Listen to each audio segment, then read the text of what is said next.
Everyone,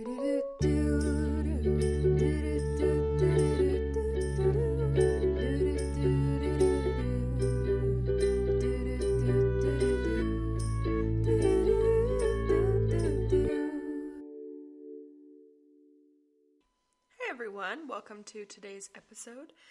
Today I'm going to be talking about loving yourself. I mentioned to my roommate that I was thinking about doing a podcast episode about loving yourself, and she immediately said, yes.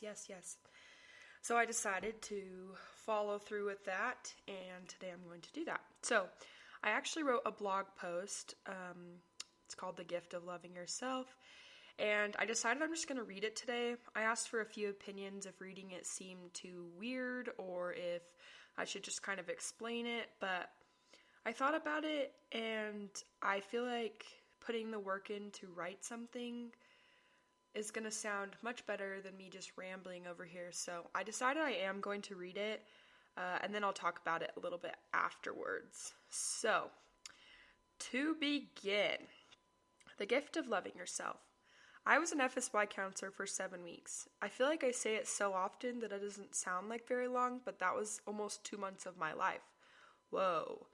And I mean 2 full months. Every single day I was working and living and being a counselor. FSY isn't one of those jobs where you say you work somewhere for 3 months and you're still a newbie. FSY wasn't one of those jobs that required half participation or half effort. No. You either gave it your all or you missed out. More importantly, your kids missed out. And because of this, I gave it my all. Every week, every day, and if I could, every moment. My all varied from time to time. Some days I would be more tired and other days I'd have a lot of energy. But no matter what, I tried to love the youth and show them that as best as I possibly could. That being said, there were many times when I questioned why they loved me back. Not that I don't think I'm lovable or anything, but the fact that I didn't get to know some of them very well. I didn't always get the opportunity to minister to the one and help them understand how much they were loved on an individual scale. Now to explain some things real quick. As I mentioned before, I worked for 7 weeks. Only one of those weeks I had 20 kids. Every other week I was in a trio or I had at least 30 kids. So, for fun and to break it down, week 1 I had 30 kids and I was in a trio. Week 2 was the 1 week I had 20 kids. Week 3 I was in a trio. We had 46 kids. And then I was moved out midway through day 1 and was moved into another company where there was only one male counselor. They didn't have a girl counselor, and so I brought my girls with me and we went to a different company midway through Monday, which was weird. And then we had 32 kids. So I had 14 and he had 18, but all the girls were mine. So there is that. I was not in a trio after we were moved Monday. I went on a tangent. That's definitely not written there. Okay, anyway, week 4, 39 kids or something. I think we might have ended up having 41 because we had 2 kids join our group. But I was in a trio that week. Week 5 in a trio, week 6 in a trio, week 7 in a trio. There's a reason I explained that. The main point I want you to understand is that there were only 2 weeks of the 7 where I was not in a trio. And like I already said, I actually was in a trio for one of those weeks for 2 days. So Sunday night and then halfway through Monday they moved me, which was really scary and really hard actually. Once again, this isn't written in the blog post, so maybe that's what I'll do. I'll just read it and add things. That would be better. My AC, so she's the assistant coordinator, and every counselor has an AC, and then ACs are over about 5 to 6 counselors, depending on how many counselors there are, and how many ACs there are, and how many youth there are. Anyway, so my AC, she called me. Well, first she texted me, and she was like, hey, we're moving you companies. And I was really upset. I had already planned and had expectations for what that week would look like with that company. And so hearing that I was going to be moved to a different company, which I hadn't planned with my co-counselor, I didn't know what our name was, I didn't know anything, I didn't have any sense of control. That was really scary for me, and I did not like it at all. But she FaceTimed me, and she was like, no, we're going to move you. His name's Philip. Try to meet up. And so I was like, okay. And so anyway, I took my girls and I was like, hey, I said to the whole company, hey guys, I just got some news. My girls and I are going to be moving companies. And they were like, what? Whoa. And it was just kind of interesting and funny. And so we walked down to orientation, and we were a little late, which was a little embarrassing, but oh well. And we just happened, by mere coincidence or divine design or something, to sit by our boys. And it was not planned at all, not even a little bit. Like, we just ended up sitting by them, the boys that we were put into a company with. And I ended up, like, finding out, oh, this is Philip, these are your boys. And so I got Philip's number, and then we just, said, pull out your phone. And so we just text during orientation, and I was like, what's our company name? What's, have you come up with a chant? Have you come up with this? Like, what's the deal, And so we kind of just text our plan out, and we didn't actually get to talk ever to actually plan. I think, the first time we actually sat down and met was after orientation. We had dinner. And so our whole company went, and we tried to gather everyone. It was just a disaster. But anyway, I love how I went on a tangent about this, but I'm going to keep going because it's fun. And so I said hi to the boys before orientation started, and they were like, Abby! And I said, no, my name's Kyra. And they were like, no, Abby! Because apparently someone told Philip that his female counselor would be Abby, a girl named Abby. So he told his boys that, and they were wanting to see an Abby. And so apparently during Meet Your Company, where I was with a different company playing games, well, they were just sitting somewhere yelling at every female counselor that passed, Abby. So those are those boys for you. Kind of crazy. But anyway, it took me a few days to convince some of them to actually call me Kyra. Some of them just wanted to call me Abby, which was annoying, but I was fine.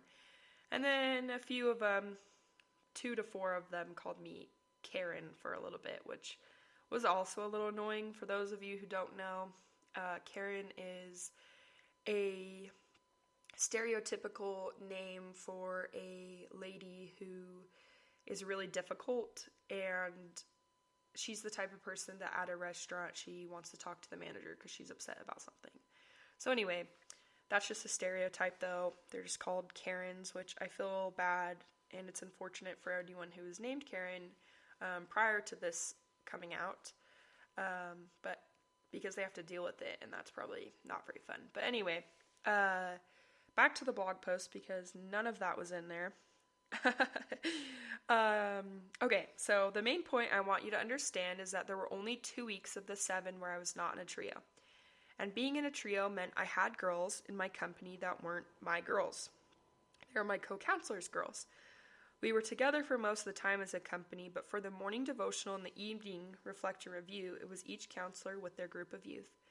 So I didn't get to spend the very valuable and precious time with the girls that weren't in my group. Don't misunderstand me. I truly loved my group of girls each week and was glad to be with them one-on-one. I could understand why they liked me, I could understand why my girls liked me, maybe even why they loved me. They knew me. They had opportunities to get to know me, to be vulnerable with me. They heard me bear my testimony. They had the opportunity to hear me teach and express my love and gratitude for the gospel, and yeah, they got to hear all of that, and the other girls didn't get to hear that on an individual group level. So anyway, I had time to get to know my girls specifically and individually. I didn't have that most weeks with the other girls in our company, but most of them loved me too. Why? The last week of FSY, I was in College Park, Maryland at the University of Maryland. By the way, that campus was huge. It was so big. Oh my goodness gracious. In the FSY schedule, there's 10-minute blocks in between periods, or 10 to 15 minutes to get to places. And in some places that was totally unnecessary because it was so short and everything was right next to each other, like the walks were short. But man, at the UMD, University of Maryland, it was treks. We walked so much. There were just places to places. They were like on the ends of campus, I swear, and it was just a lot of walking. So anyway, that week, on Sunday night, one of the coordinators that I had been with for the last 3 weeks came up to me. And then the week previously to that, she came up in a leadership meeting. Oh, she's told me that I came up in a leadership meeting, and everyone immediately said, "Oh, I love Kyra, and she's the best. Kyra's awesome." And when she told me that, I was so pleasantly surprised and happy to hear it. And when she came over, because this was a week later, I told her, "Thank you for telling me that the week prior." And she said, "Of course, we all love you, Kyra." And I'm not going to lie, I don't remember specifically how the conversation went, but I think I asked her why. And not like, well, why? It was more like, but why? I don't know. I can't remember exactly how the conversation went. And once again, it's not because I'm insecure or because I think I'm unlovable, but because I had been thinking about being loved for the past few weeks. She said, "It's because you love yourself, and other people can see that. They can feel it." Once again, I was pleasantly surprised and super shocked. Wow, what a compliment. We talked for a few more minutes and then she had to go. And once again, I thanked her a ton. Like, she was just so kind and so awesome. And being a coordinator is just, man, it is a lot of work and a lot of dedication, and very tiring. So I just I tried all throughout the 4 weeks to just tell her all the time, as much as I could, "Hey, you're doing great." So anyway, we talked for a few more minutes and then she had to go. But then I began to introspect and ponder, is that why the other girls in my company loved me even though they didn't know me super well? Because they knew I loved myself and could feel that. Isn't that interesting? On August 14th, I wrote, one thought I've been thinking about. When you love yourself, there is a clear light around you that others can see. And when you love yourself, you can more easily love others, and they can more easily feel that love. You can love them genuinely and authentically without giving them your all or draining your emotional bank, because you already love yourself and aren't working on that too. Brené Brown said, Brené Brown, by the way, is a researcher who has a doctorate, and she researches shame and accountability and vulnerability, and anyway, she's written several books. So this is from one of her books. I think this is from Daring Greatly. Anyway, she said, "Love is not something we give or get. It is something that we nurture and grow, a connection that can be only cultivated between two people when it exists within each one of them. We can only love others as much as we love ourselves." And then she continues and she says, "Personally, I fought the data with everything I have.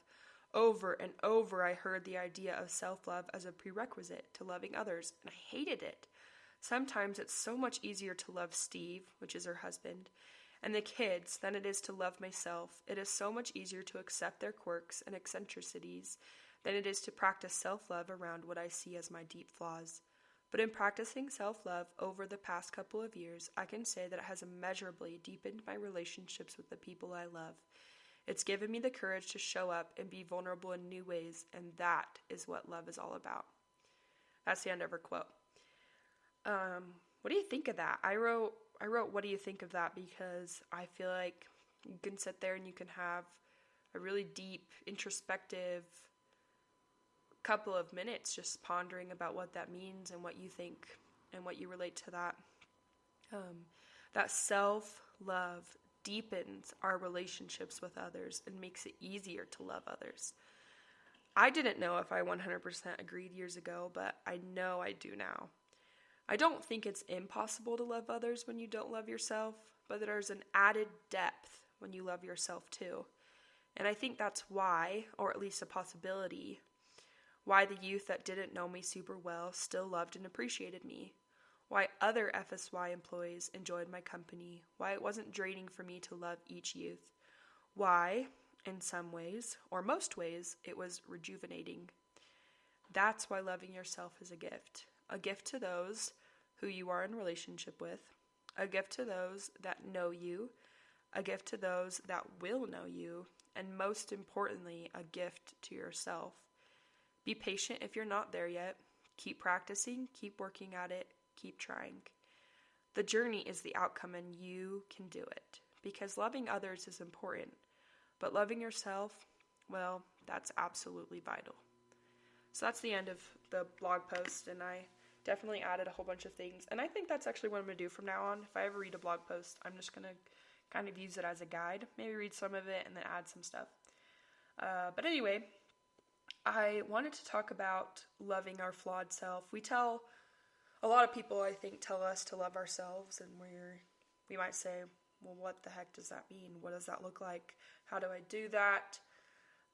What does that mean for me? How can I work on loving myself?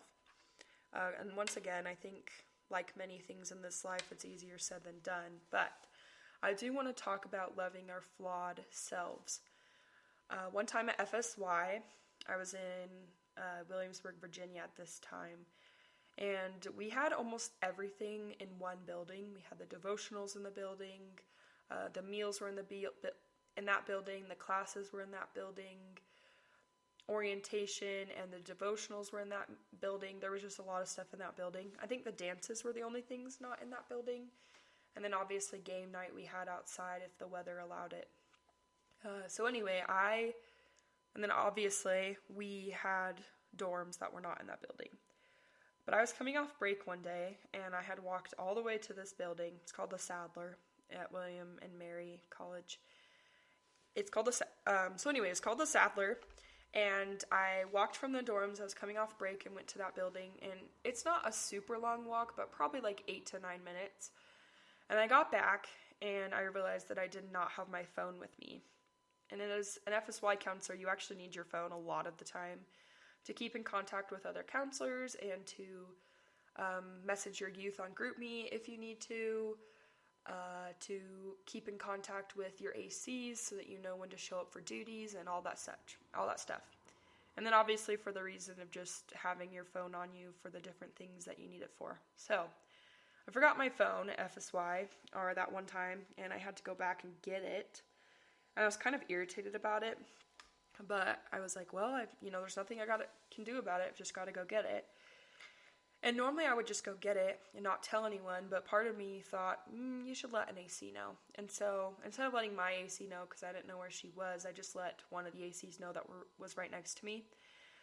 And like I said, I might not have let her know.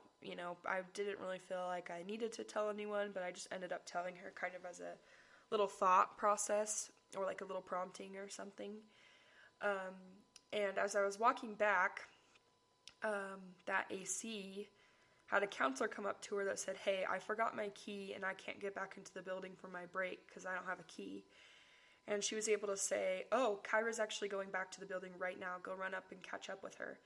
And that AC wouldn't have known that had I not told her. So that worked out that I ended up telling her. So that counselor came with me, and I opened the doors for her. I went and got my phone, and I was coming back. So that was service opportunity number 1. And then as I was coming back, there was a mom. She looked kind of frantic. She was sitting in her car, and I had walked up, and she said, are you the person I've been looking for and praying for? And I said, why, yes, I am. And I kind of like stepped up and put my hands out in a dramatic way. She's like, I have been really stressed as to drop these shoes off. My daughter's performing in the variety show or wants to audition for it, and I have her tap shoes here, but I don't know where to get them or give them so that she can come get them. And so I was like, hey, I'll just take them for you. And she's like, really? I was like, yeah, just hand them over. I got them. And so she was able to give them to me, and she was like, oh my goodness, I've been praying for someone to come along because I was really stressed. So you were an answer to my prayer. And it was interesting to me because I would never have been there had I not forgotten my phone. I wouldn't have gone back to the dorms if I hadn't forgot my phone in order to help that other counselor in. And I wouldn't have had those opportunities to serve. And I started thinking about it and about how my brain was imperfect. If my brain was perfect, I wouldn't have forgotten my phone. I wouldn't have forgotten little things. But since it was flawed and since it was imperfect, I forgot my phone. And making me go back. I had to go back. But because I had to go back and because my brain was flawed, I was able to serve others. And because of this, I was thinking about how our flawed selves are just what Heavenly Father needs. He wants us to have the opportunity to serve others and have the opportunity to grow and become, and we can't do that without flawed brains. So I guess what I'm saying with that is I want you to work on loving your flawed self. What has happened recently or in the last few weeks, or might happen that, you might hit your forehead or smack your forehead or something and be like, dang it, why did I do that? Think about what opportunities that might have arisen for you. Good things could come from your imperfections? What good things could come from making a mistake or not remembering something? I know there have been other opportunities and times in my life when I forgot something and I was able to serve others because I had to go get it, or I had to go find it or something. Heavenly Father gives us opportunities to help others and to grow when we're looking for them. So I would say when you mess up or when you have a little whoops or something, that you make the most of it and look for ways to serve as you go back and get it, or as you work on completing whatever you need to do. So anyway, the quote of the day, I already read it, but I'm going to read it again. This is by Brené Brown. Love is not something we give or get. It is something that we nurture and grow. A connection that can only be cultivated between two people when it exists within each one of them. We can only love others as much as we love ourselves. And I believe it. I really do. Okay, and then the word of the day, just for fun. Inimitable. Did you like the drum roll? Anyway, it's inimitable. So it is an adjective, and it means unique, distinctive, individual, special, quirky, exclusive, rare, incomparable, unrivaled, matchless, unmatched, peerless, unequaled, unsurpassed, supreme, without equal, without match, beyond compare, beyond comparison, second to none, in a class of one's own, model, faultless, perfect, ideal, unexampled, and then it also says so good or unusual as to be impossible to copy, unique. And I kind of fought this. I wanted to make it a noun. I wanted to say you are imitable, but I'm pretty sure that makes it a noun and it's an adjective. So I'm going to say you are an inimitable person, because then I'm using it as an adjective. So anyway, inimitable, it is spelled INIMITABLE. And then another little encouragement for you. I challenge you to use this word sometime in the next few days, or just think about what it means to be so unusual or so good as to be impossible to copy, because you're one of a kind. And I like the phrase 1 in a million. I think it's cute, but I feel like it is also not true, because at the end of the day, you're not 1 in a million, you're 1 in infinity, you're 1 in a billion, you're 1 in, that's it. You're you and that's it. There's no one else that is you. You are you, and there's not a replica of you. Of course, a lot of us are similar and a lot of us look the same or like each other, or we have similar qualities, but you are the only you ever to be born, ever to live. And I think that's crazy and amazing. You are an inimitable being. So I just wanted to leave that with you. Most importantly, guys, just please, please, please remember to love yourselves. And I know it's not easy. I know it's really not. I know that it takes time and it takes effort, and it's definitely an imperfect process, but that's okay. Embrace being imperfect. Thank you for listening. Embrace imperfection, find meaning, satisfaction, and joy from the journey. I'm Kyra, and this is Imperfectly Broken, the podcast.